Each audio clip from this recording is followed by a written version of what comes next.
Zagan was a lonely, unwanted loser since his childhood until he accidentally killed the strongest mage and became the strongest himself.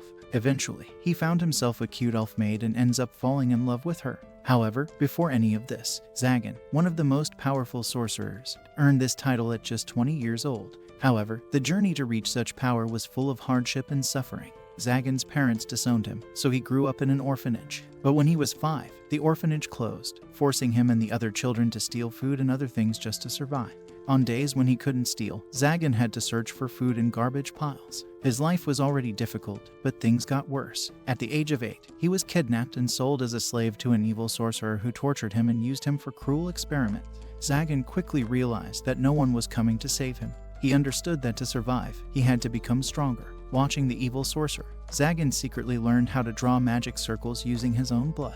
When the sorcerer tried to sacrifice him, Zagan saw his chance. He used everything he had learned and successfully cast a spell, killing the sorcerer. Although he knew it was mostly luck, Zagan realized he had to master magic to ensure his survival. For the next 12 years, he studied magic intensely, and his efforts paid off when he became one of the strongest sorcerers. One day, near Zagan's castle, a young girl was being attacked by a man she thought she knew. But she soon realized the man was actually the face stealer, a sorcerer who could take the faces of his victims. Huh?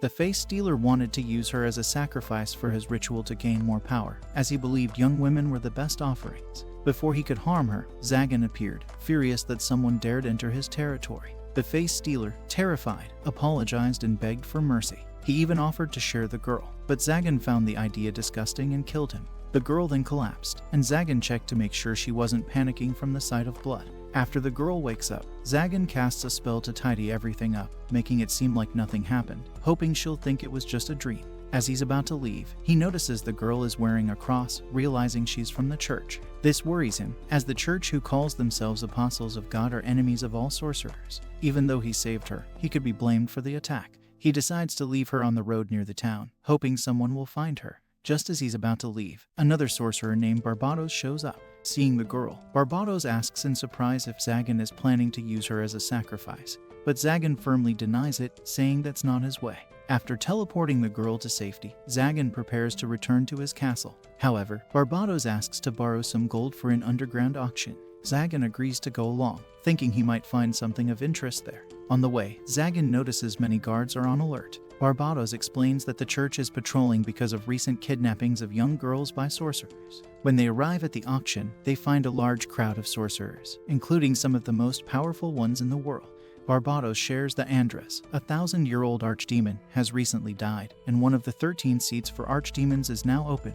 Many candidates have gathered here for the chance to take the seat, including Zagan and Barbados themselves. The auction begins, and the first item up for sale is a slave girl, once meant to be purchased by the late Andres. When the veil is lifted, it's revealed she is an elf, a member of a rare and legendary race. As soon as Zagan sees her, his heart races with an unfamiliar feeling. She has white hair, which is especially rare among elves. The bidding starts at a high price of 10,000 gold, but without hesitation, Zagan bids 1 million, an amount so huge that no one else dares to compete. Zagan wins, but he struggles to understand why he feels so strongly about helping her and seeing her smile. Barbados, assuming Zagan bought the elf for some dark sorcery, asks what kind of magic he plans to use her for. Zagan gives a creepy smile without realizing how unsettling he looks, further confusing everyone. After taking her back to his castle, Zagan wonders how to make her feel comfortable. He debates whether to talk about the weather or ask if she likes the castle, but before he can say anything, the elf speaks, asking for permission to ask him something. Hearing her sweet voice, Zagan feels honored, but when he responds, his voice comes out more intimidating than he intended.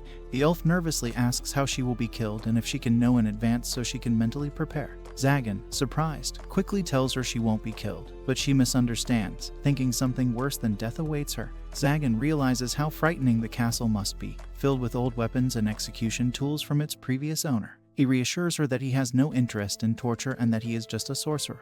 He asks for her name, and she introduces herself as Nephilia, but she doesn't have a family name. She assumes Zagan is concerned about her value as a test subject and assures him she is still a cherry girl, which makes Zagan panic. He clarifies that he has no intention of hurting her, and when she asks why he bought her, Zagan awkwardly replies that she doesn't need to know. Deep down, he can't admit he fell in love with her at the auction and spent all his wealth to buy her. Zagan then takes Nephilia to the room where she will stay. On the way, she stumbles, and Zagan catches her, telling her to be careful. He holds her hand, but as they walk, he wonders why he can't bring himself to let go. It feels warm and comforting. When they reach the room, Nephilia notices a guillotine surrounded by skulls and assumes Zagan plans to kill her. Zagan quickly explains it's just a trap for airborne enemies and uses his powers to remove it. Though there are still things to set up in the room, Zagan feels it's a perfect place for her, with a great view. Nephilia thanks him sincerely, which surprises Zagan, as it's the first time anyone has ever shown him gratitude. The next morning, Zagan finds himself wide awake, having struggled to get any sleep. The room upstairs was not suitable for resting, so he had Nephilia sleep in the courtroom. However, Zagan couldn't rest peacefully next to her because he wasn't used to being close to a girl. Before she wakes up, he decides to get breakfast. By the time he returns, Nephilia is already awake and greets him with a good morning. Zagan, unsure how to respond, tries to return the greeting but awkwardly orders her to eat instead. He immediately regrets it and starts thinking about how to overcome this bad habit. While chewing on dried meat, he wonders how he can change his behavior. Nephilia, surprised, asks Zagan if he's eating the same food as she is. Although she is grateful to be fed, she finds it odd that he's eating the same food usually given to slaves and animals. Zagan is confused, having eaten dried meat his entire life without questioning it. Nephilia, feeling she might have crossed a line, apologizes but requests permission to cook breakfast for him. Zagan is overwhelmed at the idea of eating homemade food prepared by the girl he loves. He agrees and tells her that they need to go shopping. However, Zagan soon faces the reality of his financial situation. He's poor after spending all his money on buying Nephilia's freedom. Unable to afford transportation, they decide to walk. While on their way, they come across bandits attacking a coach driver and some travelers. Zagan has no desire to intervene but notices Nephilia is frightened. He suspects this might remind her of how she was kidnapped, and seeing her fear pushes him to act. Using his powers, he scares the bandits, but they, confident they can overpower a lone magic user, charge at him. Zagan doesn't even need to use magic to defeat these low-level thugs. Seeing Zagan's strength, the bandits begin to panic and call for help. A sorcerer they've hired steps forward and warns Zagan to stay out of their business. Zagan, refusing to back down, faces the sorcerer, who creates a magic circle. However, Zagan's power stops the magic from working, and he vaporizes the sorcerer with a lightning spell. Realizing they've underestimated him, the bandits flee. The travelers express their gratitude, and the coach owner offers Zagan a ride to town and some money in exchange for protecting them on the journey. Zagan agrees but is puzzled. People are usually terrified of him, even when he helps them. He suspects that Nephilia's presence is making them more comfortable. When they arrive at the market, Zagan first decides to buy some more comfortable clothes for Nephilia. They enter a garment shop where the owner, Manuela, greets them but frowns when she sees Zagan. Zagan asks to see clothes for Nephilia, and Manuela agrees, but she gives Nephilia a disapproving look after noticing the collar around her neck. Manuela takes Nephilia to the fitting room, and while they are occupied, Zagan starts thinking about the collar. It's drawing unwanted attention, and he decides it's time to get rid of it. After a few moments, Nephilia emerges from the fitting room in a revealing outfit. Zagan is taken aback, both surprised and uncomfortable. Manuela explains that this is a typical outfit for slaves since it's what most owners prefer. Yeah, boy. While the sight is pleasing to Zagan, Nephilia is clearly embarrassed, so Zagan requests a different outfit. Manuela brings out a maid outfit, which Nephilia seems to like much better. As they prepare to leave, Manuela tells Nephilia that she's lucky to have a kind master who takes care of her. From there, they visit a locksmith to see if he can remove Nephilia's collar. Nephilia expresses that she doesn't mind wearing it, but Zagan insists it has to go. He doesn't want her to appear like an object that belongs to him. After inspecting the collar, the locksmith apologizes, saying he can't unlock it. The magic used in its design is too powerful. He also warns Zagan not to use force to remove it, as it could harm Nephilia. The only way to unlock it is with the original key. Zagan thanks the locksmith for the information, and the locksmith refuses payment, reminding Zagan that he once saved him and his daughter. Back then, they had run away in fear, but now the locksmith wants to show his gratitude. As they leave, Zagan feels unsettled. People are treating him kindly, and it's making him uncomfortable. He realizes it might be because he's with Nephilia. It's now late in the day, so Zagan decides they should eat at a restaurant. While eating, Nephilia asks what she should do if, one day, the collar is removed and she runs away. Zagan knows this is a real possibility. Nephilia doesn't have the same feelings for him that he has for her. Despite this, he believes she deserves her freedom, but instead of sharing his true thoughts, he tells her not to get her hopes up, as they might never find a way to remove the collar. Once again, he feels frustrated with himself for not saying what he really means. As they begin their meal, Nephilia reflects on her past. She remembers how she was never allowed to eat the same food as her family. Sitting next to her master and eating such good food feels like a luxury. She tries to use a fork to eat but gets embarrassed when she can't manage it. Instead, she grabs a spoon and takes a bite. The food is delicious. Zagan, happy to hear her praise, attempts to eat as well but struggles with the fork. Nephilia, noticing his difficulty, offers to feed him. Zagan is overwhelmed by the gesture. The girl he loves is feeding him, using the same spoon she just ate with. He takes a bite and finds the food just as tasty as she said. The other diners in the restaurant watch them and see an adorable couple. Meanwhile, the scene shifts to a church, where a priest named Clavel meets a young woman. We learn that her name is Chastel, and she is an angelic knight dedicated to eliminating sorcerers. The priest informs her that a wave of young girls being kidnapped is sweeping through the area, and Zagan is the one responsible. Chastel recalls how Zagan once saved her and insists there must be some mistake. However, the priest insists it's true. Left with no other option, Chastel swears to eliminate Zagan. The following morning, Zagan is greeted by Nephilia, who has made him breakfast. He finally returns the greeting, feeling proud of himself for doing so. When they enter the dining room, Zagan is amazed by how clean and neat everything looks. On top of that, the food she has prepared is something he has never seen before. He thanks Nephilia, making her very happy. Curious, he asks where her breakfast is, but Nephilia reveals she only prepared food for him. Surprised, Zagan decides to share his meal with her. Noticing there is only one chair at the table, Zagan tells her to sit on his lap. Nephilia panics, but Zagan, using a more commanding tone, insists she does as he says, although he quickly questions why he's even acting like this. He then begins feeding her himself, causing Nephilia to be incredibly embarrassed. Zagan justifies it as a punishment for not preparing her own meal in seat. After breakfast, they move to the library, where Nephilia becomes curious about what Zagan is reading. It turns out Nephilia, despite being an elf and having a high-quality mana reserve, cannot use magic. Zagan finds this odd and decides to show her the basics. He draws a magic circle for a simple lightning spell and channels his mana to activate it. He explains that with her mana capacity, she could increase a spell's effectiveness, range, and timing. Nephilia observes the circle and asks if one could add additional symbols within it. Impressed, Zagan explains that while it's possible to create a second magic circle within the first, it would disrupt the flow of mana, preventing both circles from activating properly. Nephilia asks if that means it's possible to override someone else's magic. Zagan confirms, adding that whoever could pull that off would be incredibly powerful. Though it's only theoretical, Zagan admits he wants to learn this technique to become even stronger. Nephilia asks why Zagan desires more power when he is already so strong. Zagan explains it's for survival, recounting how he learned the hard way that strength is essential to stay alive. Suddenly, Zagan senses something amiss outside. He tells Nephilia to prepare dinner while he goes out to handle the disturbance. Outside, Chastel, the angelic knight, arrives with her subordinates. Using her sacred sword, she destroys Zagan's defensive barrier. Zagan confronts them, expressing his disgust and warning them to leave before he loses patience. He recognizes Chastel's sword as one of the 12 sacred swords and is surprised to see such a young girl wielding it. He also realizes that she's the same person he saved earlier. Despite Zagan's warnings, the angelic knights refuse to back down. With no other choice, Zagan attacks. One of the knights raises a shield, and the others charge at him, but Zagan effortlessly knocks them down with simple punches and flicks. He questions Chastel, asking why she's so determined to let her comrades die. He suggests that she could spread the word about his so-called evil, and he could let her go. But Chastel won't listen and strikes at Zagan with her sword. Zagan dodges her attacks, leaving Chastel confused as to why he won't fight back. She accuses him of tainting his soul with sorcery, which she believes to be evil. In her eyes, magic is a tool of oppression that causes suffering, and she is determined to stop it. Zagan, unfazed, asks why the church uses sacred swords to hunt down weaker sorcerers if they're so righteous. But even after this, Chastel refuses to give up. She gathers all her strength for a powerful attack. When Zagan blocks it, the sword's power activates, and she sends him crashing into a tree. Tired of holding back, Zagan prepares to finish her, but Chastel suddenly offers him a deal.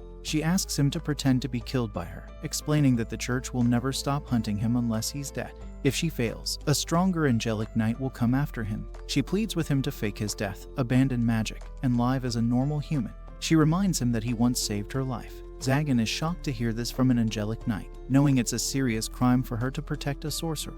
Before Zagan can respond, Nephilia steps outside. The knights mistake her for another sorcerer and attack. Chastel shouts for them to stop, but it's too late. One of the knights throws a spear directly at Nephilia. In a flash, Zagan shields her with his hand, but a powerful surge of energy begins to radiate from Nephilia. Furious at seeing Zagan injured, she uses her powers to manipulate the surrounding wood and starts choking the knight with tree branches. Before she can kill him, Zagan stops her, and the knight is spared. The angelic knights, terrified by Nephilia's display of power, retreat. Back inside the mansion, Zagan questions Nephilia about why she claimed she couldn't use magic. Nephilia explains that what she did wasn't magic, it was mysticism, a miraculous power that defies natural laws, activated by sheer willpower. Among the elves in her village, she was the only one who could use this power, which led to her being called the Cursed Child. Her white hair and strange abilities made her a target of fear and hatred, even among her own family. They frequently told her she was a monster who didn't deserve to live. Nephilia recounts when her village was attacked. The same people who hated her demanded that she use her cursed powers to save them.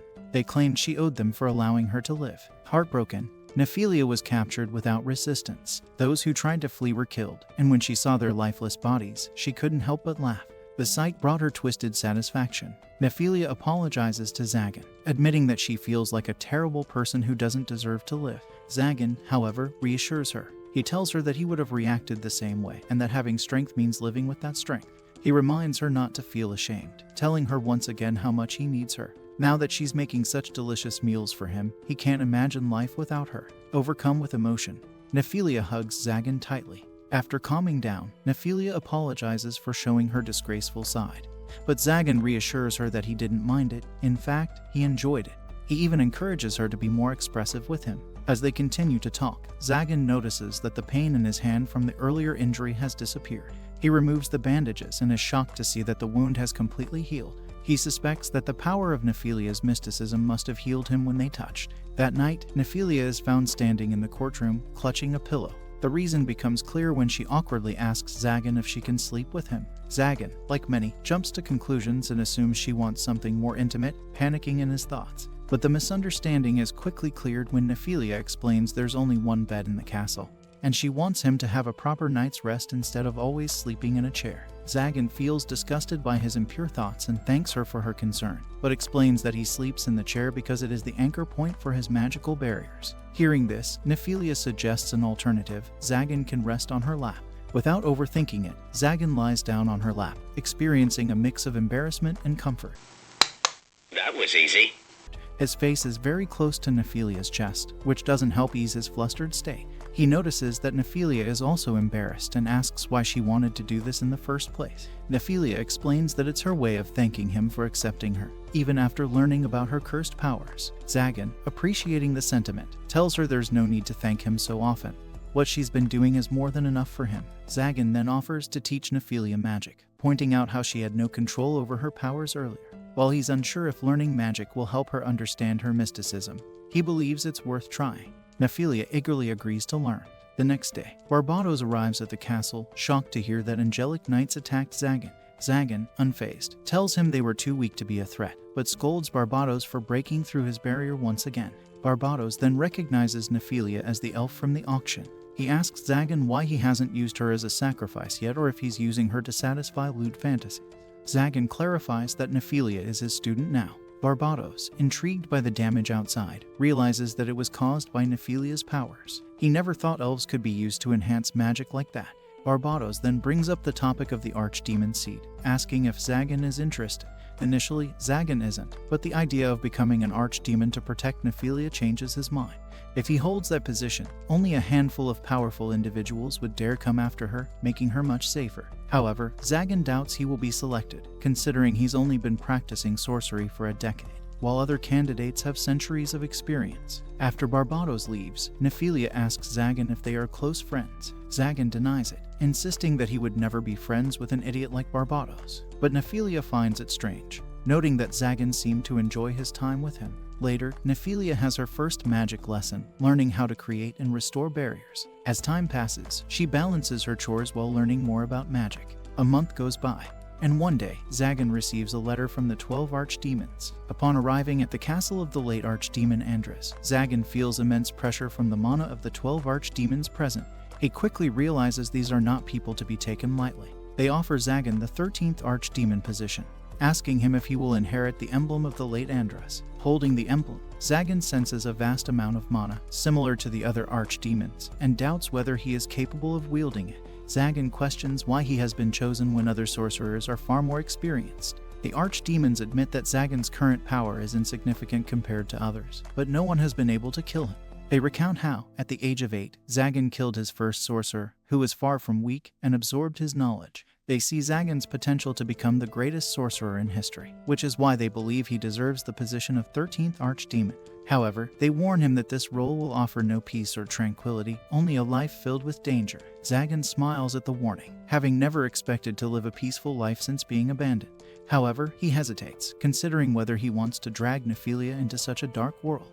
After some thought, he accepts the position, but on one condition. Back at the castle, Nephilia greets Zagan, but she has a sad expression. Zagan tells her that he has become one of the 13 archdemons and inherited all of Andra's properties, which also means he now possesses the key to unlock her collar. As the collar falls away, Zagan coldly tells Nephilia to leave, saying he no longer has any need for her. The scene shifts to Nephilia, sitting in a dark alleyway. Confused and hurt, she asks herself what she's doing there. She remembers preparing dinner, eagerly waiting to see her master's happy face, but now she's sitting alone, holding the collar and replaying Zagan's harsh words in her mind. As Nephilia sits dejected in the dark alley, Chastel, passing by, notices her sadness and approaches to ask what's wrong. However, upon seeing Chastel in her angelic knight armor, Nephilia immediately assumes she's about to be killed. Others in the area also notice the presence of an angelic knight and quickly jump to the conclusion that Chastel is bolting their innocent Nephilia, which sparks their anger. Manuela arrives on the scene and tells Chastel to leave.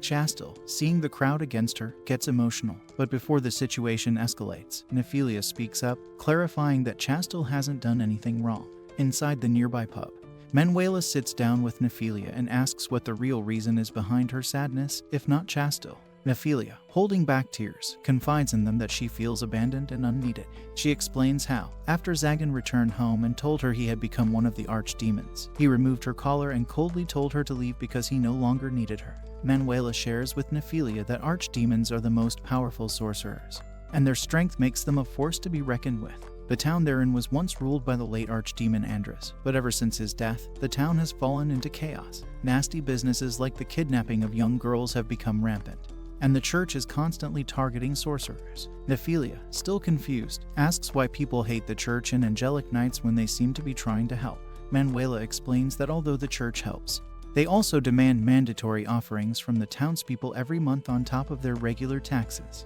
This additional burden makes the people furious. Manuela, however, finds it hard to understand why Zagan would push away such a sweet elf like Nephilia.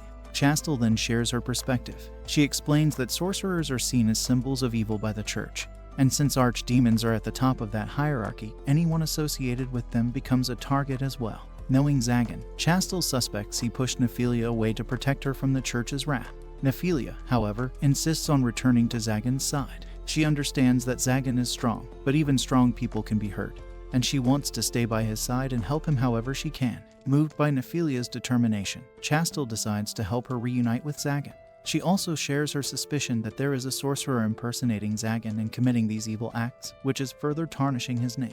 While she cannot openly defend Zagan against the church, she can at least help clear his name. Just then, a group of angelic knights arrive and inform Chastel of an urgent summons by the priest. However, before they can leave, a dark shadow emerges from the ground, announcing itself as Zagan. The figure attacks, capturing both Nephilia and Chastel while Manuela manages to escape. The scene shifts to Zagan's castle, where the knights are caught in one of Zagan's traps. They have come to beg for their leader's release, but Zagan, confused, asks what they're talking about. Manuela then arrives, hurriedly explaining the situation to Zagan. Upon hearing that Nephilia is in danger, Zagan is shocked. The entire reason he pushed her away was to protect her from being targeted by the church. Realizing the severity of the situation, he declares that Nephilia belongs only to him, and it is his duty to protect her. As for the person behind all of this, Zagan already has a good idea of who it is. The scene shifts to a dark cave where Nephilia wakes up with her hands tied. Soon, her kidnapper reveals himself. It is none other than Barbados. Nephilia is in disbelief and asks how he could do this when he is supposed to be Zagan's friend. Barbados laughs mockingly, telling her there's no such thing as friendship between sorcerers. He reveals that Zagan stole something that was rightfully his. The first sorcerer Zagan killed, Andre, was Barbados' teacher. While Barbados had no intention of avenging Andre, the issue lies in the fact that Zagan took Andre's castle, his money, and all the knowledge he had accumulated. Barbados further reveals that he has been impersonating Zagan and creating the illusion of kidnappings to provoke the church into targeting him. Now that Zagan has survived the sacred sword, Barbados sees only one way to achieve his goal, by using Nephilia and Chastel as sacrifices to demonstrate his power to the 12 archdemons.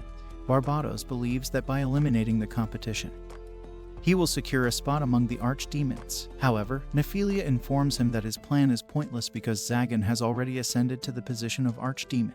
This revelation enraged Barbados. Not only did Zagan steal Andre's fortune, but now he has also taken the archdemon seat. Barbados vows to take it all back. And once his magic circle is complete, even an archdemon won't be able to stop him. Chastel, seeing the danger, tries to convince Barbados to let Nephilia go and use her instead. Barbados smirks, telling her to be patient. Her turn will come soon enough. Nephilia struggles, trying to resist, which irritates Barbados. As he prepares to use his powers against her, Zagan bursts into the cave, making his dramatic entrance. Barbados finds himself in shock when Zagan suddenly appears before him. Confused and angry, he demands to know how long Zagan has known about his secret plan. Zagan explains that his doubts began when he first encountered the Face Stealer. After their fight, Zagan realized that someone as weak as Barbados shouldn't have been able to break through his magical barrier. This revelation led him to think of only one person, Barbados. His suspicions grew stronger when Barbados seemed to show up right after each of Zagan's battles, checking on the aftermath. Though Zagan might have overlooked these incidents, Barbados made a critical error by hurting Nephilia. Filled with rage, Zagan quickly retaliates, taking down Barbados' arm and leg with precision. After the confrontation, Zagan focuses on freeing Nephilia from her handcuffs and collar. Overwhelmed with emotion, Nephilia throws her arms around Zagan, pleading with him not to abandon her. Taking advantage of this moment, Barbados attempts to summon a magic circle, but Zagan effortlessly nullifies it. No matter how hard Barbados struggles to activate the spell, Zagan counters his every move by using the same theoretical spell he once taught Nephilia, creating an identical magic circle to negate the opponent's spell. As Barbados frantically tries to create multiple circles, Zagan cancels them all. Finally, Zagan unleashes a series of powerful spells, delivering a devastating blow to Barbados. Realizing he has no chance of winning, Barbados desperately pleads for his life, promising to vanish forever if Zagan spares him. In frustration, Zagan punches the ground but admits that killing Barbados wouldn't bring him any satisfaction. Despite the betrayal, he acknowledges that Barbados had once helped him learn magic when they were younger. At that time, Barbados could have easily killed him, as he was much stronger, but he chose not to. Zagan isn't interested in the reasons behind this kindness, but he remembers it. In a surprising turn, Zagan decides to let Barbados go, but only if he agrees to buy Zagan drinks as a form of payment. Suddenly, the magic circle Barbados had drawn begins to activate on its own. Barbados swears that he isn't responsible for it, and Zagan realizes with horror that his mana must have accidentally fueled the circle when he punched the ground. Panic washes over him as he shouts for everyone to run, but before they can escape, a massive wave of mana bursts forth from the circle. Alarmed, Zagan demands to know what kind of magic circle this is. Barbados reveals that it is a summoning circle meant to call a true demon into their world. As the summoning process completes, a true demon emerges. However, it appears in an imperfect form since no proper sacrifice was made. The demon's power is overwhelming. Zagan quickly recognizes that defeating such a creature is impossible. The pressure it exudes is far greater than anything he experienced during his encounter with an archdemon.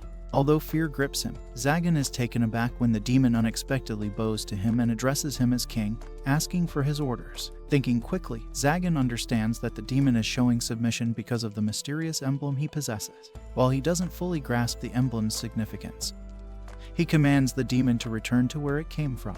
The demon obeys without hesitation, vanishing into thin air. However, the cave around them starts to collapse. Zagan grabs Nephilia, allowing the others to cling to him as he uses his powers to ensure their safe escape. Once they are outside, Chastel and Manuela decide to leave. Zagan turns to Barbados and questions whether he plans to fight him again. Barbados, now utterly defeated, declines and vows never to summon such a creature again. Before departing, he asks Zagan if he genuinely needs to buy those drinks to make amends, to which Zagan replies that it was indeed their deal. After Barbados leaves, Nephilia once more begs Zagan not to abandon her, expressing her desire to stay by his side forever. Zagan reassures her that he will never leave her again and promises to protect her from now on. However, he has one request. He wants her to call him by his name instead of master. He insists that she is no longer a slave, servant, or student to him. Although Zagan struggles to express his love, he conveys in his own way that she belongs to him and that they will live together forever. Internally, he criticizes himself for not being able to say I love you,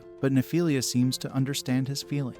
She smiles and agrees that they will be together. Nephilia then asks Zagan to put her collar back on, as it holds a special meaning for her, reminding her of their first meeting. Zagan thinks it's excessive for something as simple as an engagement ring, but for the time being, he agrees to let it stay. Nephilia then inquires about their relationship, asking what they truly mean to each other. Zagan playfully responds that he will explain it later. Meanwhile, news spreads through the town about the emergence of a new archdemon, Zagan. Unlike before, when people regarded him with fear, there is now a growing belief that Zagan is not so bad. Some even think he's pretty easygoing, especially with his elf bride by his side. In the church, Chastel refuses to lead a hunt against Zagan. After all, he has saved her life twice, and she cannot betray him now. She insists that Zagan is innocent of the kidnappings, but the priest dismisses her claims. Angered by her defense of a sorcerer, the priest strips Chastel of her title as an angelic knight.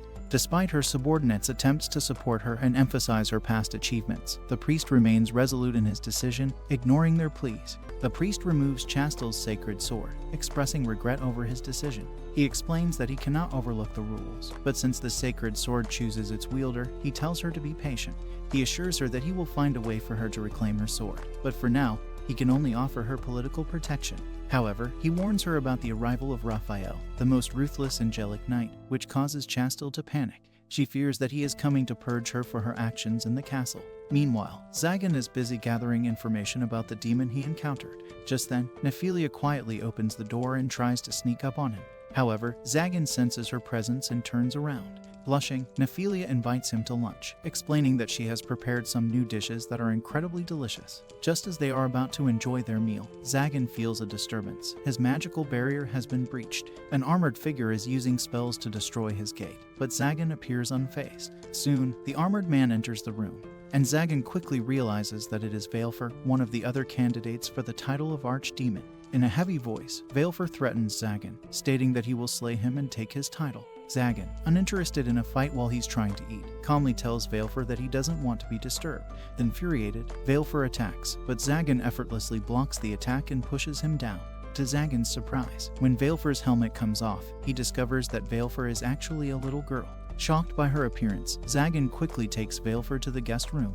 After some time, when she wakes up, Valefor tries to attack him again. Zagan warns her that while he is patient, he won't hesitate to punish her if she attacks him. He asks why she came to fight him. Valefor explains that she wants to become stronger and thought that since Zagan has become the newest archdemon, she might have a better chance of defeating him to gain the title. Curious, Zagan asks if Valefor is a dragon.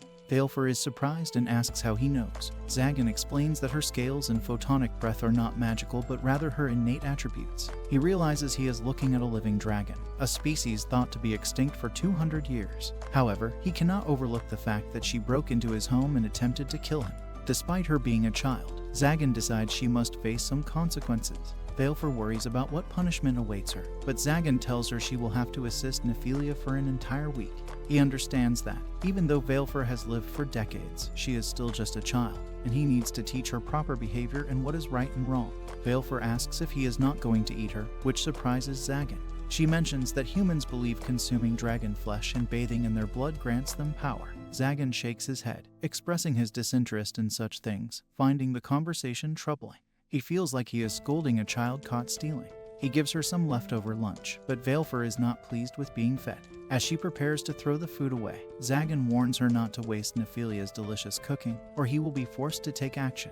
Zagan decides to head to the library for research, but Valefor asks what would happen if she attacked Nephilia and escaped. Zagan calmly reassures her that if that occurred, she probably already knows the answer, adding that Nephilia is much stronger than her, so she has no chance. Even though he says this, Zagan keeps a watchful eye on them in the days that follow. Valefor works under Nephilia while Zagan continues his research about the demon. He struggles to believe that an ancient archdemon would show no interest in true demons. He suspects the knowledge he seeks is hidden somewhere within his castle.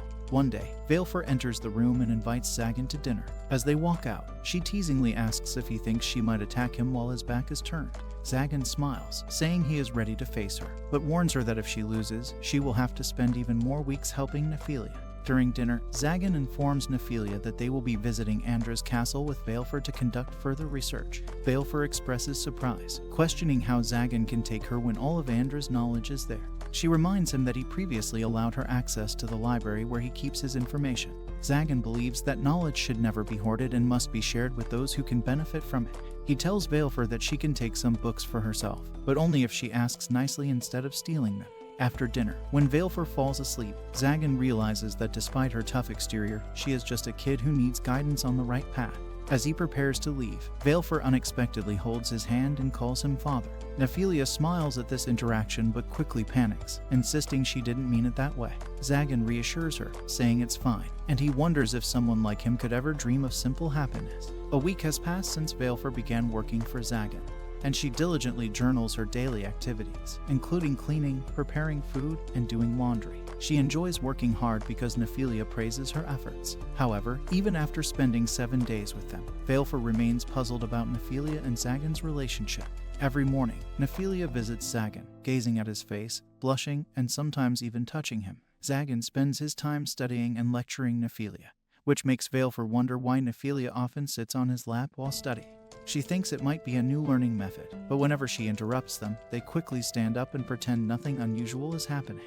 In the town, Manuela encounters Valefor and finds her incredibly adorable. Zagan decides to buy Valefor a new outfit so she doesn't have to walk around in her heavy armor. Valefor is delighted with the outfit, thanks him, and holds both of their hands. Zagan feels a unique sensation, as if he wants to protect her. As they walk, they unexpectedly run into Chastel, who is startled to see the three of them together. She never expected it would only take a couple of weeks for them to make babies. Zagan freaks out, calling her shameless for thinking they have made forbidden love. He then introduces Valefor to Chastel. However, their encounter is interrupted when 3 angelic knights arrive, causing Valefor to become angry and prepare to attack.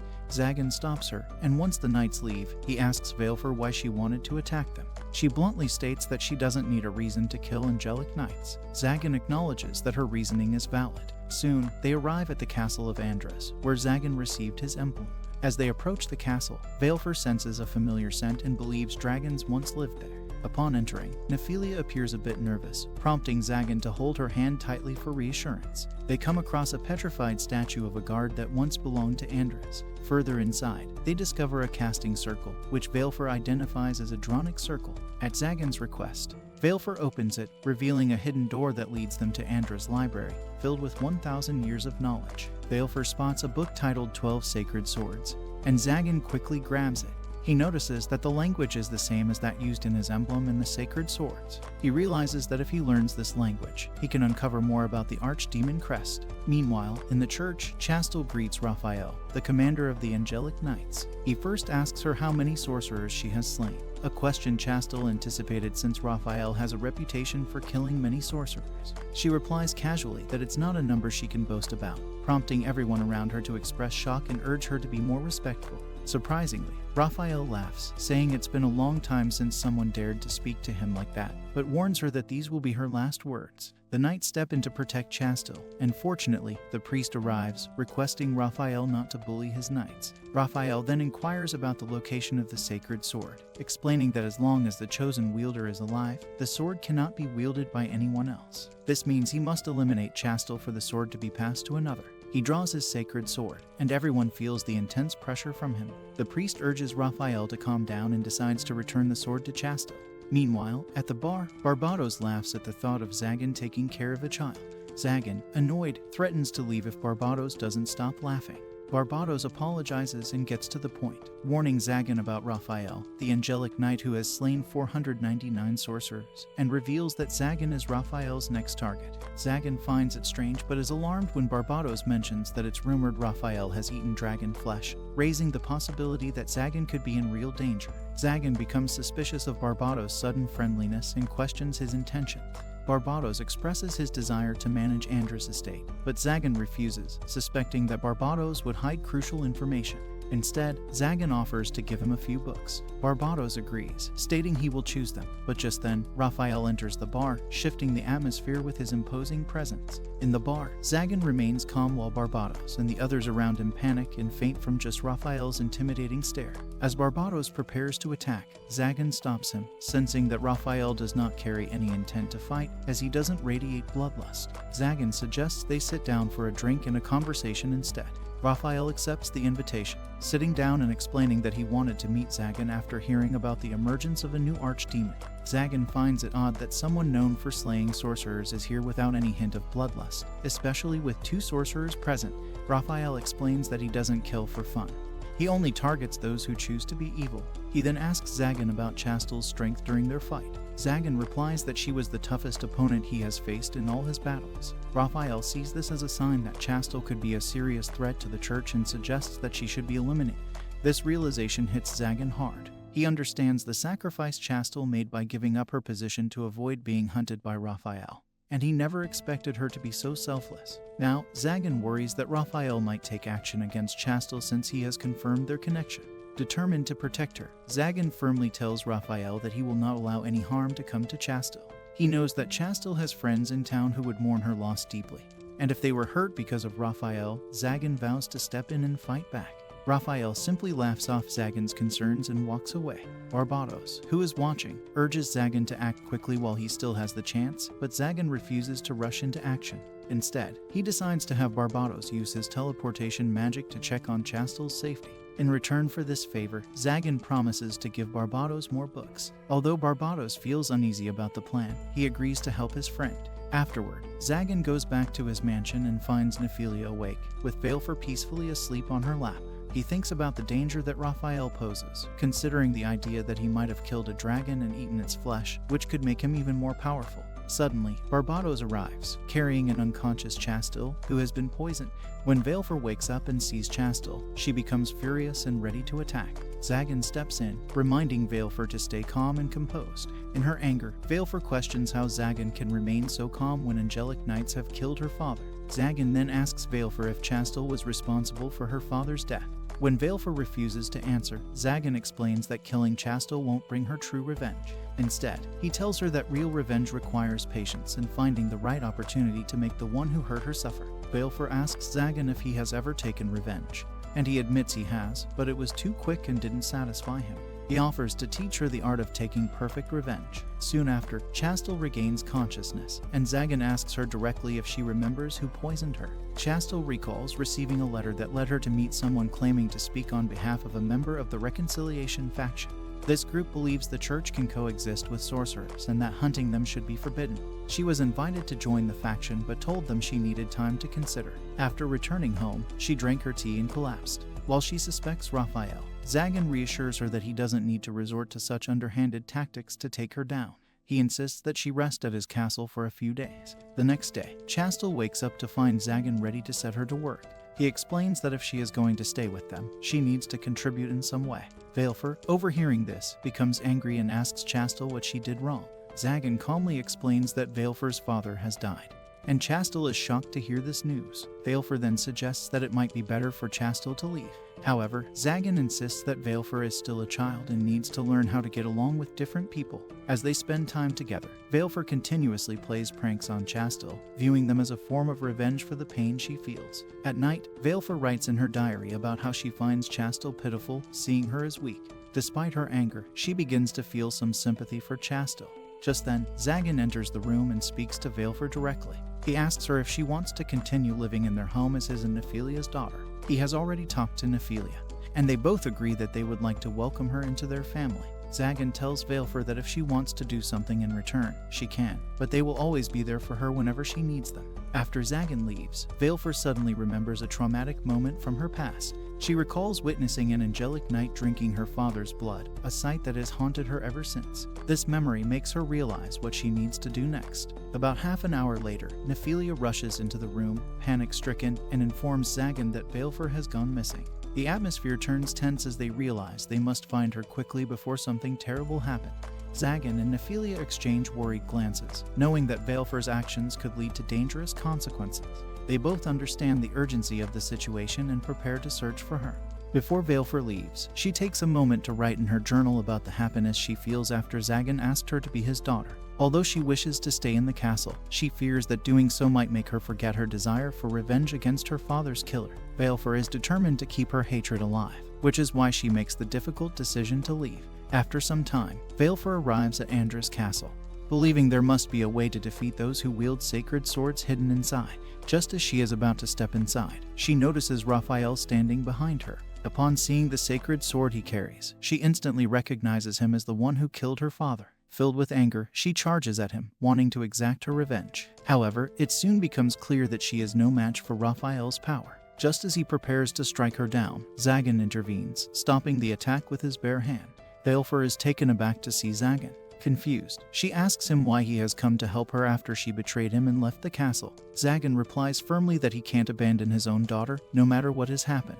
Overcome with emotion, Valefor hugs him tightly, feeling grateful for his support and understanding. Zagan then turns his attention to Raphael, reminding him of his earlier statement about harming the people of his town.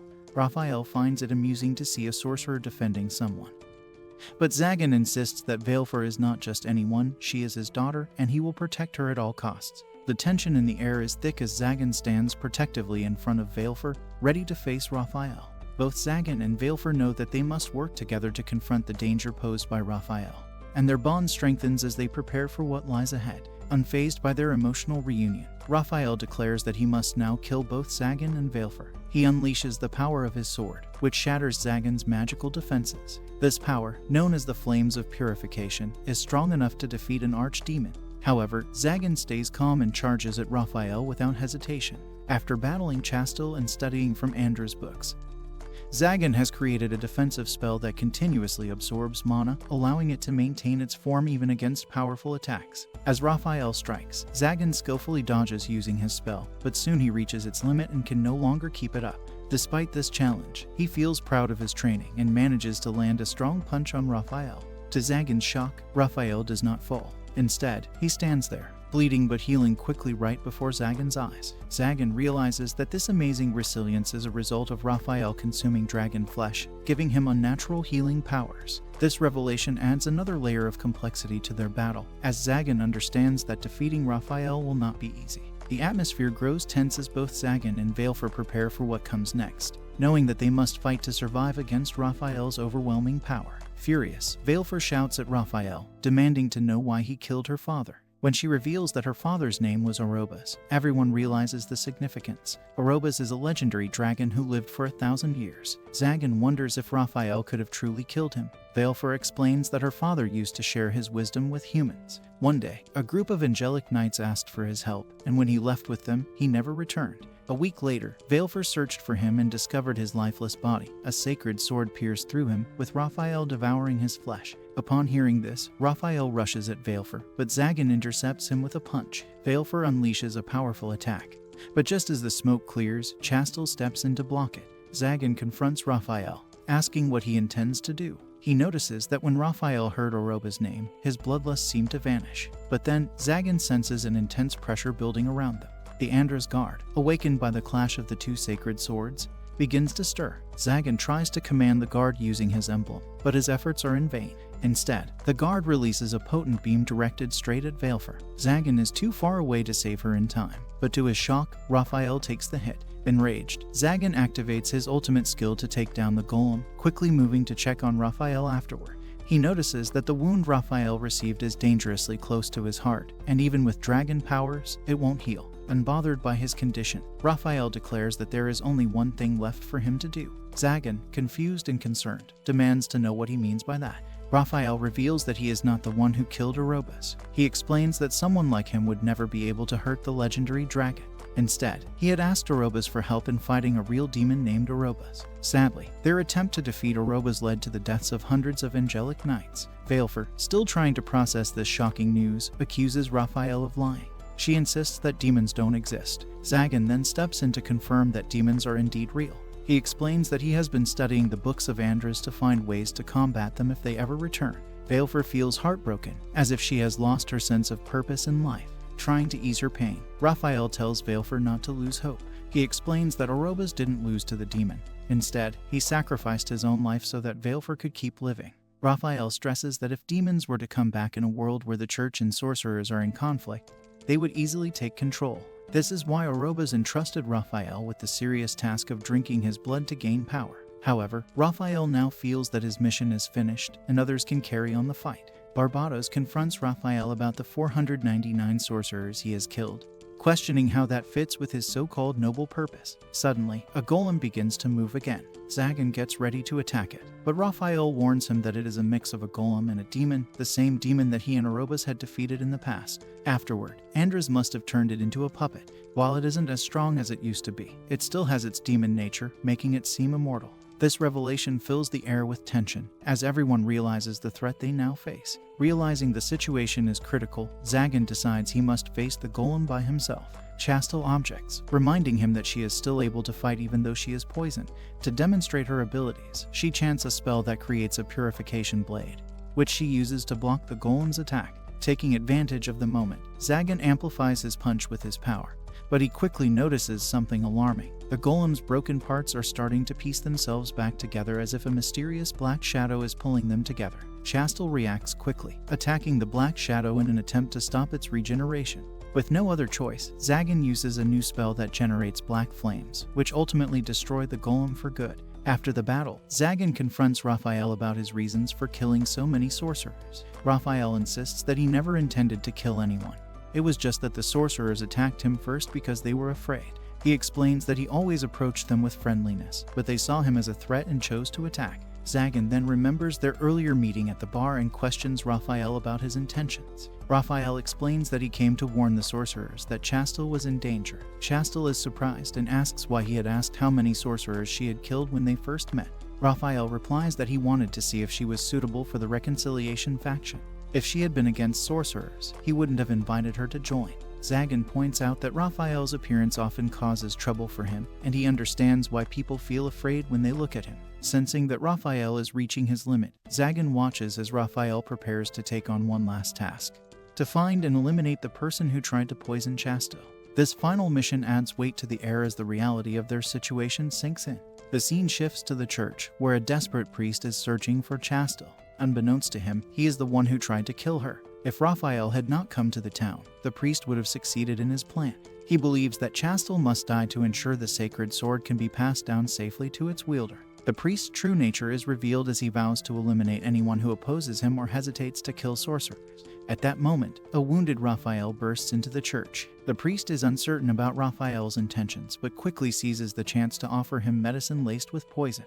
However, Raphael acts quickly, disabling the priest before he can react. The priest screams in pain as Raphael forces his shoe into the priest's mouth, declaring that an old, rotten man like him will not ruin a young person's future. The next day, Chastel arrives with news of the priest's death. She had suspected him all along as the one behind the poisoning due to his unwavering faith in the church's beliefs. Now, she finds herself with many responsibilities, including managing the church and filling the vacant position left by Raphael. Just as she is about to leave, Raphael interrupts her, expressing his happiness that she has joined the reconciliation faction. Chastel is taken aback and demands to know how he is still alive. Raphael explains that while he was near the castle, the barrier recognized him when he attempted to offer his head to Valefor. However, after learning the truth about her father's death, Valefor instructed him to serve Zagan instead.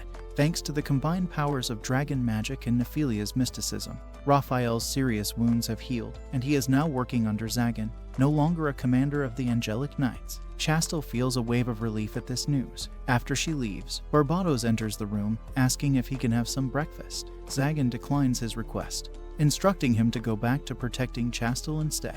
The atmosphere is filled with a sense of tension and responsibility as they all adjust to their new roles in this ongoing conflict. In the afternoon, the news spreads throughout the market about Nephilia and Zagan adopting a daughter, and everyone finds them to be an adorable family. After shopping for dinner ingredients, Nephilia meets up with Manuela and shares a newly made dish she learned.